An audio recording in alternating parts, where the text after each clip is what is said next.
Heidi-ho, Grandma here. Tonight we're going to read a story. It's called Madeline and the Bad Hat. Now you may notice that Grandma is wearing a hat. And this is a bad hat. But not the kind of bad hat that we're going to read about. In our story, that involves Madeline and a little boy named Pepito. And they call Pepito the bad hat. But they mean that he's being bad, not being awesome like Grandma's hat. So let's get started, and we're going to read Madeline and the Bad Hat by Ludwig Bemelmans. I think you're really going to like this story. I read it to your mom and dad when they were little. See if they remember it. In an old house in Paris that was covered with vines lived 12 little girls in 2 straight lines. They left the house at 9:30 in 2 straight lines in rain or shine. The smallest one was Madeline. Madeline has red hair. See if you can find her in this picture.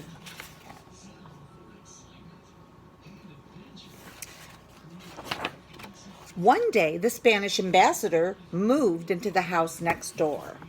There's the Spanish ambassador, and there's the house that he moved into.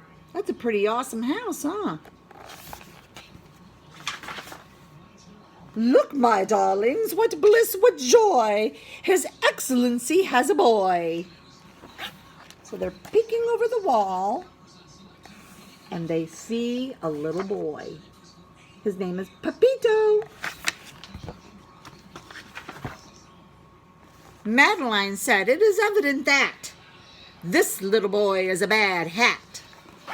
What do you see him doing in that picture? He's making faces, isn't he? That's not very nice.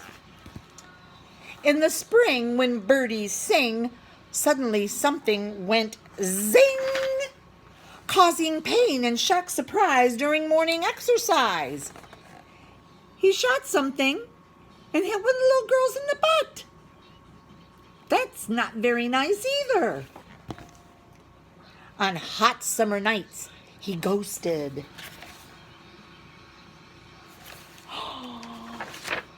In the autumn wind, he boasted that he flew the highest kite. Do you think he flies the highest kite? I don't know about that. Oh, year in, year out, he was polite. He's being polite. He was sure and quick on ice. Oh, but what's he going to do? And Miss Clavel said, "Isn't he nice?" One day he climbed upon the wall and cried, "Come, I invite you all. Come over sometime, and I'll let you see my toys and my menagerie, my frogs and birds and bats and bugs, squirrels, hedgehogs, and 2 cats. The hunting in this neighborhood is exceptionally good."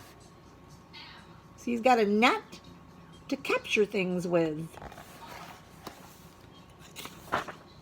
But Madeline said, "Please don't molest us. Your menagerie does not interest us." He changed his clothes and he said, "I bet this invitation they'll accept."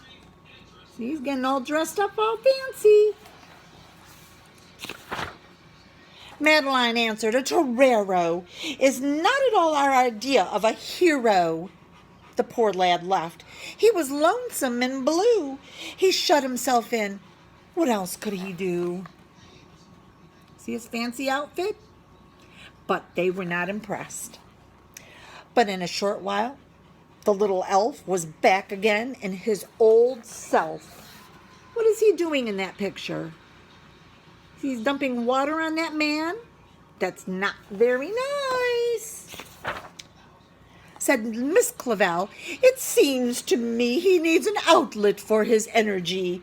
A chest of tools might be attractive for a little boy that's very active." She went to the store and bought him some tools. Is he going to do something good with those tools? Let's see. I knew it. Listen to him play, hammering and sawing and working away. Oh, but that boy was really mean. What did he build? We're going to find out. He built himself a guillotine.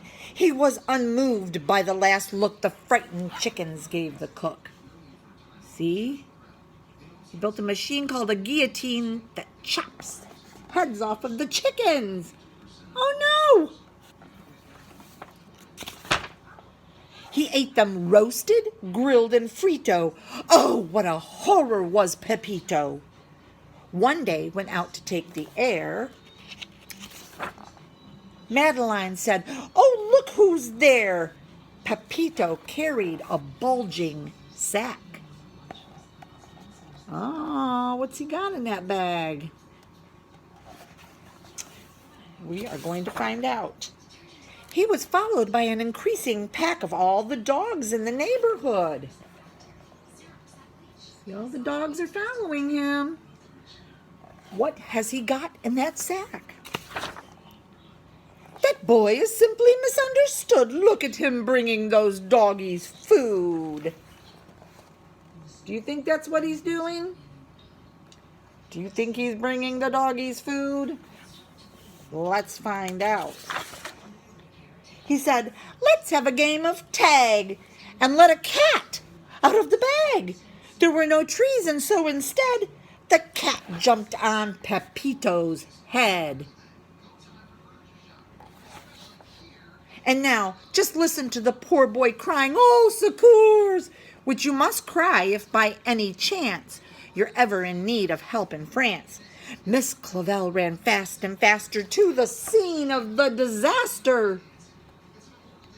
The dogs and the cat. Oh my gosh.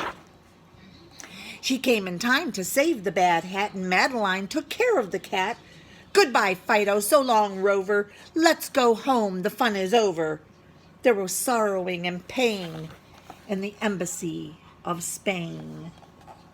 See, his poor parents are all upset. He did something bad, but he got caught doing it. The ambassadress wept tears of joy as she thanked Miss Clavel for saving her boy.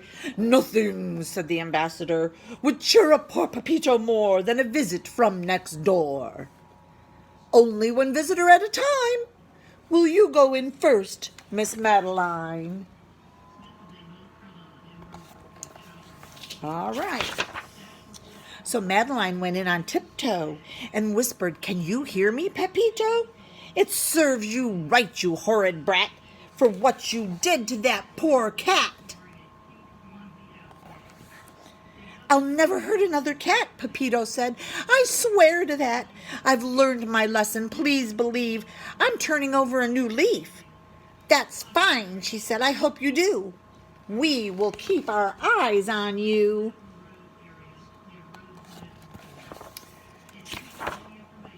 And lo and behold, the former barbarian turned into a vegetarian.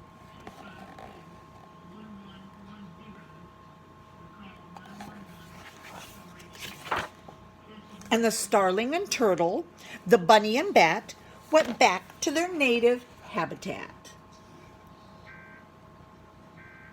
You see? They're flying away. His love of animals was such